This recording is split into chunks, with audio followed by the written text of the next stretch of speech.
Hi everyone, I'm Jim Ryan. Let me begin by wishing all of you a happy Mother's Day and welcome to episode 7 of Digital Arts on the Hill. We are now almost 2 months into this and I hope you've been enjoying it as much as I have. The opening piece was a quartet that featured, among others, our very own Dan Sender, a member of our music faculty. Coming up, you're going to hear some firsts on the show, a rock and roll performance, an organ piece, and a dramatic reading by UVA alum and actor Jason George of Grey's Anatomy fame. And one quick note, we'll be taking a break next week because we're hosting a virtual celebration of the class of 2020, but I will tell you that that celebration will feature a couple of musical pieces that you will not want to miss. Until then, happy Mother's Day again, be well, and I hope you enjoy the show.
Thank you, Virginia Women's Chorus. By the way, do you guys all know who rocks? Moms. Moms totally rock. But for purposes of this show, do you guys know who rocks and rolls? Free Union next on Arts on the Hill.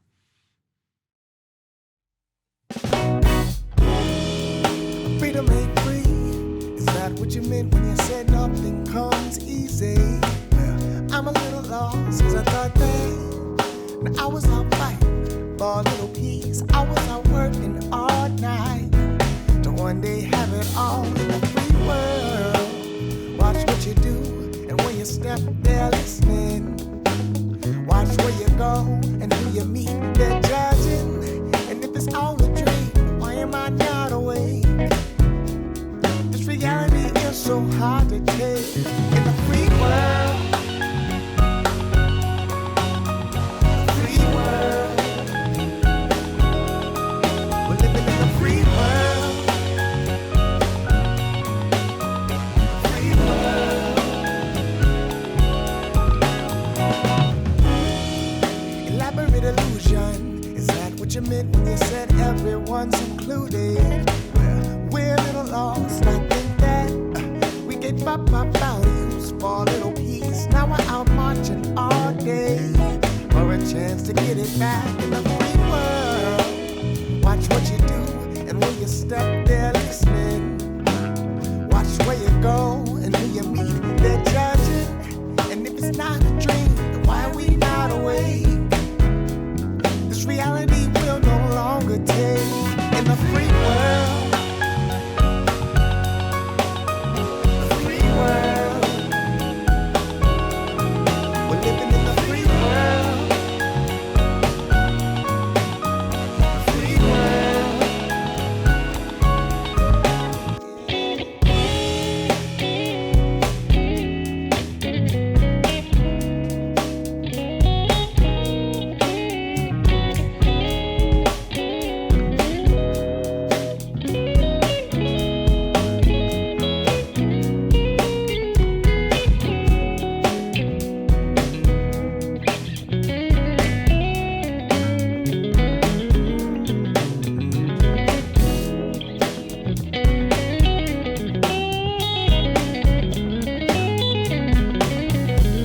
Oh, it's a free world. Free world. We're living in a free world. A free world. Oh, it's a free world. Oh no, it's a free world. Oh, we're lost in the free world. Oh, it's a free world. Yeah, yeah, yeah.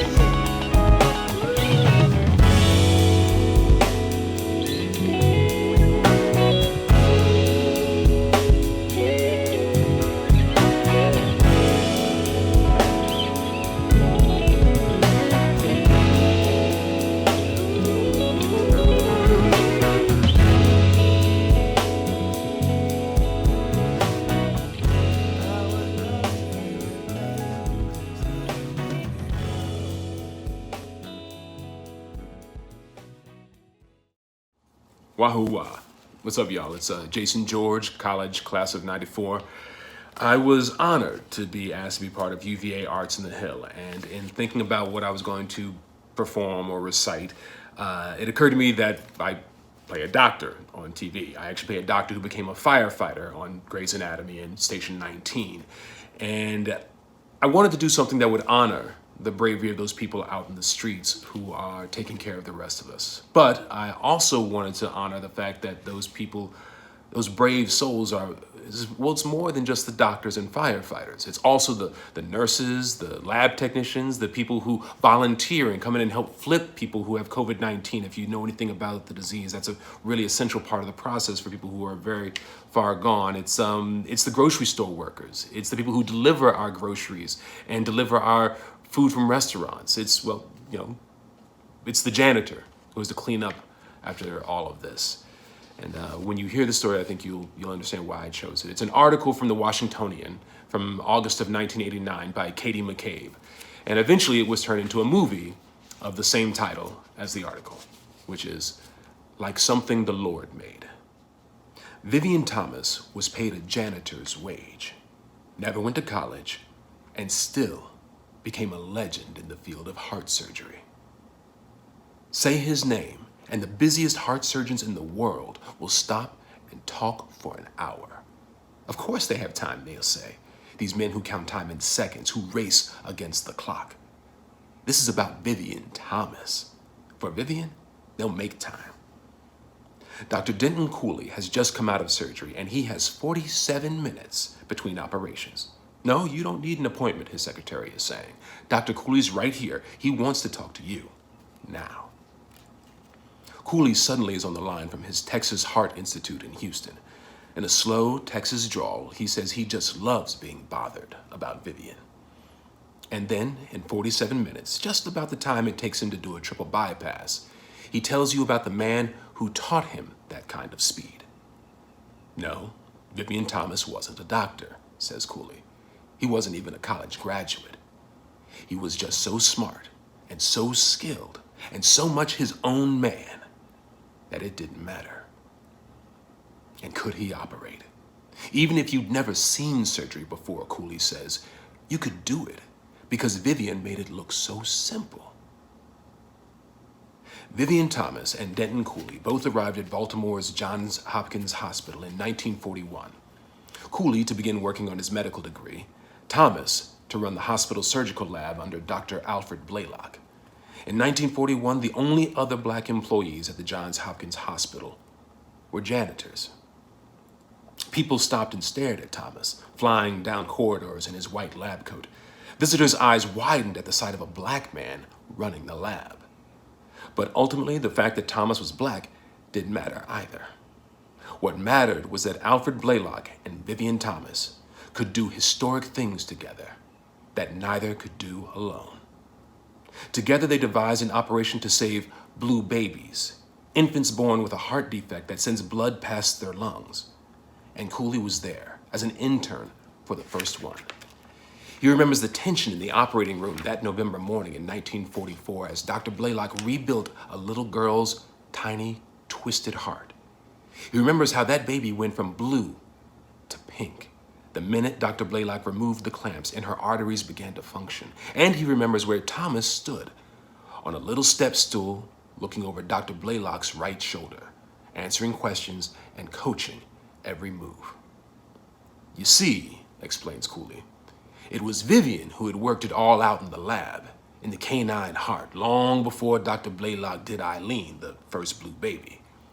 There were no cardiac experts then. That was the beginning. A loudspeaker summons Cooley to surgery. He says he's on his way to do a TET case right now. That's tetralogy of Fallot, the congenital heart defect that causes blue baby syndrome. They say that Cooley does them faster than anyone, that he can make a tetralogy operation look so simple it doesn't even look like surgery. That's what I took from Vivian, he says. Simplicity. There wasn't a false move, not a wasted motion when he operated. But in the medical world of the 1940s that chose and trained men like Denton Cooley, there wasn't supposed to be a place for a black man, with or without a degree. Still, Vivian Thomas made a place for himself. He was a teacher to surgeons at a time when he could not become one. He was a cardiac pioneer 30 years before Hopkins opened its doors to the first black surgical resident. Those are the facts that Cooley has laid out as swiftly and efficiently as he operates. And yet, history argues that the Vivian Thomas story could never have happened. Thank you, Jason. A beautiful story, and we really appreciate you taking the time to participate and share your amazing skills with us on Digital Arts on the Hill as one of our wonderful UVA Arts alumni. Speaking of amazing and wonderful, our next performer takes her artistry to a bridge outside, perhaps somewhere over the rainbow.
Hello, I'm Andy Weaver. I am the Senior Administrative Assistant in the Arts and Sciences Dean's Office here at UVA.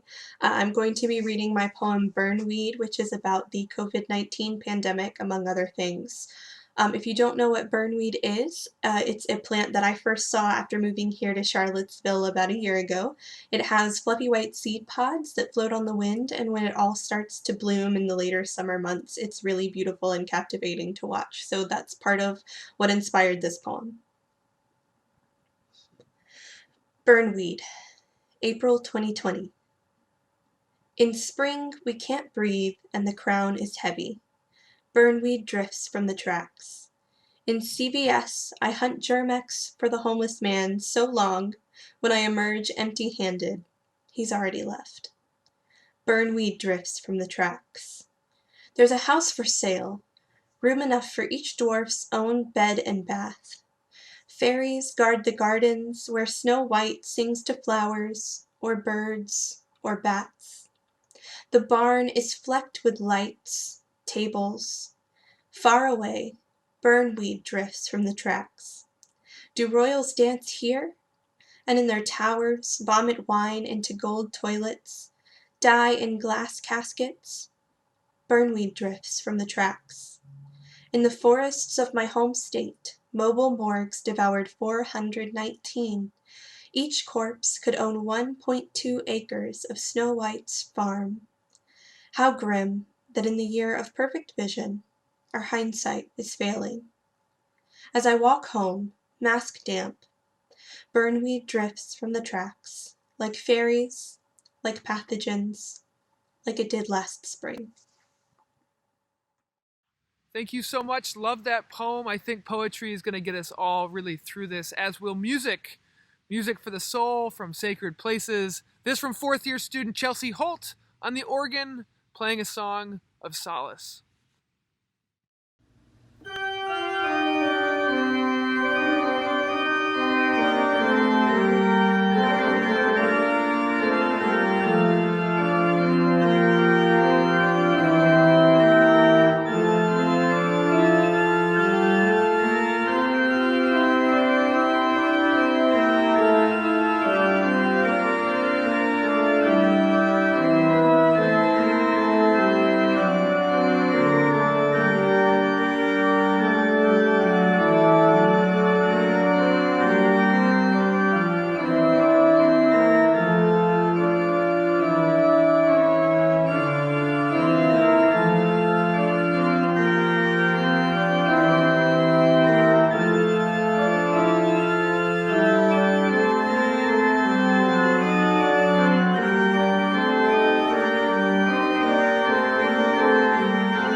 That's our show, folks. Thanks for watching. Special shout out to my mother and my wife, my two favorite mothers. A big fan of Mother Nature too, but she gets her own day, Earth Day. In 2 weeks, we'll be coming back to you with another episode of Arts on the Hill. Next Saturday, be sure to tune in at 1 p.m. for the virtual celebration and conferral of degrees, which is going to include some pretty amazing arts as well and some great music. Folks, these are crazy times. Hang in there and just know that with each day, there is progress and hope. Be well, and see you in a couple weeks.